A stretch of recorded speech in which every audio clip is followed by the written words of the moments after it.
বিসমিল্লাহির রহমানির রহিম। আজকের অংশ হচ্ছে আরবের প্রতিবেশী।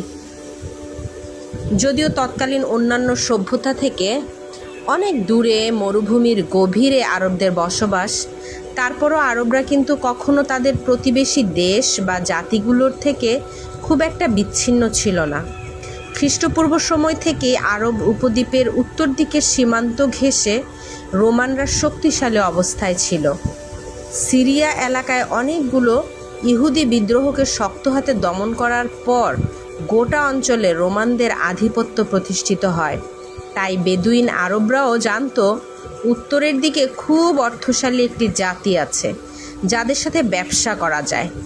ব্যবসায়ীরা দক্ষিণের ইয়েমেন থেকে উত্তরে সিরিয়ার দিকে সফর করত।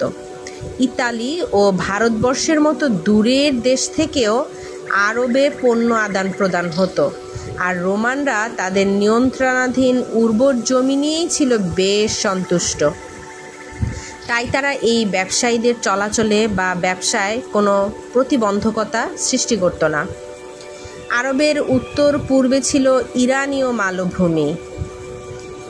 তৃতীয় শতাব্দীতে সাসানি সভ্যতার যখন উত্থান হয়, তারপর থেকে রোমান আর পার্সিয়ানদের মধ্যে শতাব্দীকাল ধরে যুদ্ধ বিরাজমান ছিল।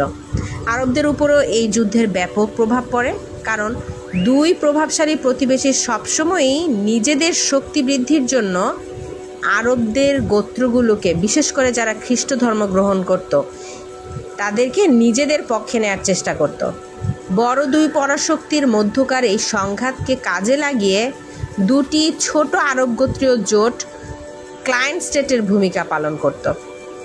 ক্লায়েন্ট স্টেট হলো এমন রাষ্ট্র যা অর্থনৈতিক, রাজনৈতিক, সামরিক ও আন্তর্জাতিক সম্পর্কের ক্ষেত্রে সবচেয়ে বৃহৎ শক্তিশালী রাষ্ট্রের অধীনে থাকে।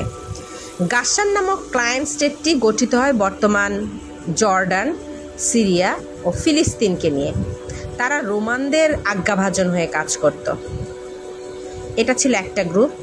দ্বিতীয় ক্লায়েন্ট স্টেটটি হলো লাখম, যারা মেসোপটেমিয়ার দক্ষিণ ভাগ নিয়ন্ত্রণ করত এবং পার্সিয়ানদের সহযোগিতা করত। এই দুই আরব রাষ্ট্র তাদের ছায়ামণিব রাষ্ট্রের আস্থাভাজন ছিল এবং শত্রুর মোকাবেলায় নিজেদের ভূখণ্ডকে নানা ধরনের অস্ত্র ও সরঞ্জামে ভরে রাখত।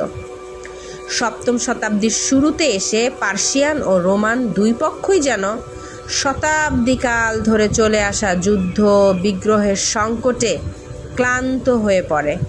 অন্যদিকে গাসসান ও লাখমও এভাবে প্রক্সি হয়ে কাজ করতে আর আগ্রহী ছিল না, আর অন্যান্য আরব গোষ্ঠীও এ দুই পরাশক্তির লড়াই আর ফাঁদে পড়ে নিজেদের জীবনকে দুর্বিষহ করতে চাইছিল না।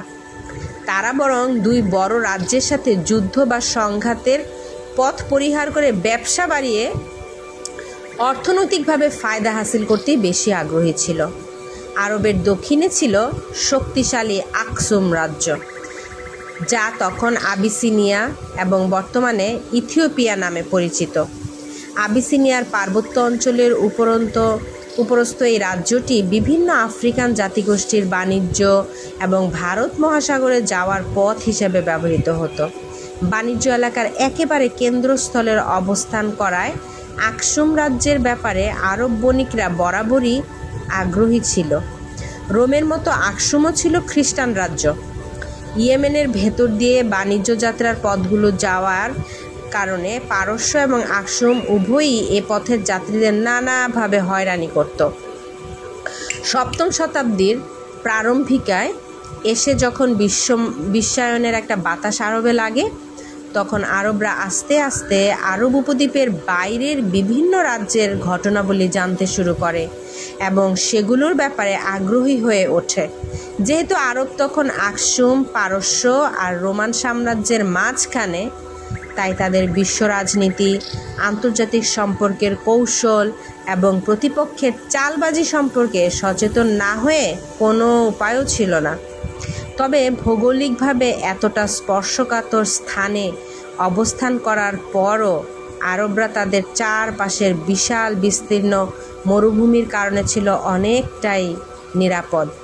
সে সময় আরবরা নিজেদের জাজিরাতুল আরব বা আরব উপদ্বীপের অধিবাসী হিসেবে পরিচয় দিত, কারণ তারা বিচ্ছিন্ন দ্বীপের বাসিন্দাদের মতোই জীবনযাপন করত। তবে এই বিচ্ছিন্নতা একদিক দিয়ে তাদের উপকারী করেছে।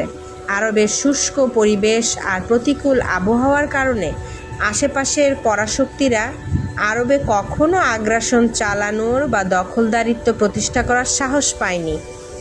ফলে সেই আদিকাল থেকে চলে আসা আরবদের জীবনযাপনও কোনো পরাশক্তির রাজনীতি ও যুদ্ধের কারণে প্রভাবিত হয়নি।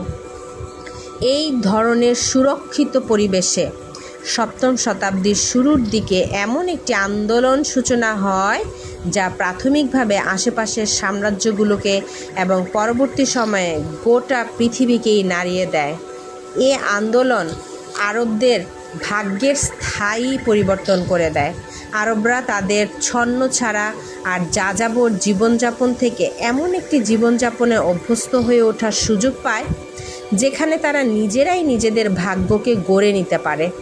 আরবের স্বতন্ত্র ভৌগোলিক অবস্থান, জলবায়ু, সংস্কৃতি এবং রাজনীতি সব কিছু মিলে এমন একটি অবস্থার সৃষ্টি হয় যেখান থেকে ইসলাম একটি অনন্য সাধারণ শক্তি হিসেবে আবির্ভূত হয়। সেই সাথে মানবী ইতিহাসের যে কোনো ধর্ম, আন্দোলন কিংবা সাম্রাজ্য বিস্তারের তুলনায় অবিশ্বাস্য দ্রুত গতিতে বিশ্বের সর্বাধিক শক্তিশালী জীবন দর্শনে পরিণত হয়। ইসলামকে অবলম্বন করেই মরুভূমিতে ডুবে থাকা আরবরা পার্শ্ববর্তী সাম্রাজ্য পারস্য ও রোমান জয় করে। ভিন্ন চিন্তা ও বৈশিষ্ট্যের অসংখ্য মানুষকে একই ছায়াতলে নিয়ে আসে এবং প্রতিষ্ঠা করে বিশাল এক সাম্রাজ্য, যা স্পেন থেকে শুরু করে ভারতবর্ষ পর্যন্ত বিস্তৃত হয়। যেখানে আরবরা সপ্তম শতাব্দীর গোড়ার দিকে, অর্থাৎ মাত্র 1 শতক আগেও নিষ্প্রাণ ও প্রভাবহীন একটি জাতি ছিল, সেখানে অষ্টম শতাব্দীতে এসে আরব থেকে সভ্যতা ও ক্ষমতার যে উত্থান হয় তার দৃষ্টান্ত বিশ্বের ইতিহাসে দ্বিতীয়টি নেই। আর এসব সম্ভব হয়েছিল আরবের ভূখণ্ডে একজন মানুষের জন্ম হয়েছিল বলে, যিনি একটি বৈপ্লবিক বার্তা নিয়ে এসেছিলেন, আরবকে নতুন এক সম্ভাবনার দিগন্তের প্রতিশ্রুতি দিয়েছিলেন, দেখিয়েছিলেন মুক্তির দিশা। আর তিনিই হলেন মানবতার মুক্তিদূত হজরত মুহাম্মদ সাল্লাল্লাহু আলাইহি ওয়াসাল্লাম। এতটুকু ছিল আরবের প্রতিবেশীদের সম্পর্কে। আজ প্রথম অধ্যায় শেষ হয়েছে। দ্বিতীয় অধ্যায় আছে রাসূল সাল্লাল্লাহু আলাইহি ওয়াসাল্লামের জীবন। ইনশাআল্লাহ রাসূল সাল্লাল্লাহু আলাইহি ওয়াসাল্লামের জীবন নিয়ে আমরা পরের অংশে আলোচনা করব। আসসালামু আলাইকুম ওয়া রাহমাতুল্লাহি ওয়া বারাকাতুহু।